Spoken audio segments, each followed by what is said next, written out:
lastly, keeping that same energy. Last week we pit CEH, Clyde Edwards-Helaire. We pit him up against DeAndre Swift. They both did okay. Weren't incredibly efficient. They both scored touchdowns, I believe. Swift only had 27 yards on 9 carries. So, yeah, they both did okay. I'm just going to call that one a wash, maybe. This week, I'm pitting Joe Burrow up against Baker Mayfield. Both had excellent games in what was a barn burner between the two teams. They combined over 70 points of offense, with Joe Burrow throwing 3 touchdowns. Baker threw 5 touchdowns. Guys, who keeps that same energy this week? I'll start with Nye. You know what? I like both of these guys. I'm really high on Joe Burrow. I think this was your idea to put these two up against each other. He has a bright future. I like everything about Joe Burrow. I think, they're doing the right thing, letting him sling it out. But for the time being, I'm going to go with Baker Mayfield. And I think it's not really because I believe he's a better talent.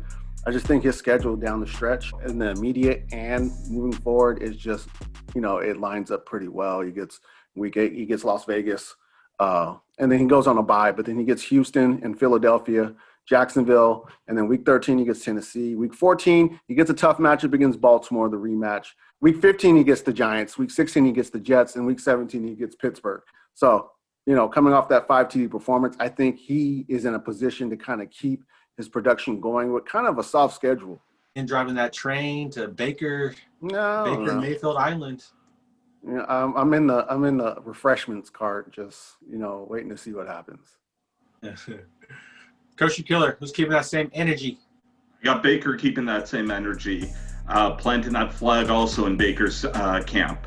The Raiders are allowing 12 more yards per completion this year than Tennessee. They've consistently been giving up about 12 yards per completion each of the last 5 years. They're giving up more yardage through the air. They're giving up more scores, especially if you're looking this just short term. Baker Mayfield's keeping that energy.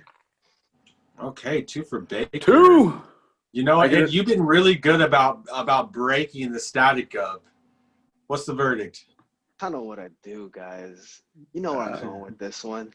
I never got on the Baker train. I stayed at the station, and I waited for the Burrow mobile to come pick me up. Mm-hmm. And we rode off back into town. I'm not getting off the Burrow train. I like what I see from him. It's high volume, so leagues that count completions, you get punished on those weeks that he's not having good accuracy numbers. But Burrow has consistently been a better quarterback than Baker this season. Baker has consistently not performed against good matchups. So I'm not going to I can't say too much more than stick with Burrow. Burrow's now got more seasoning under him than he did before. He managed to perform against not the easiest lineup of Cass. His touchdown numbers have gone up recently in the last couple of weeks. He's got a healthy wide receiving core. I find it hard to go with a guy who just lost his best receiver, even if it's possible that it makes him a better quarterback.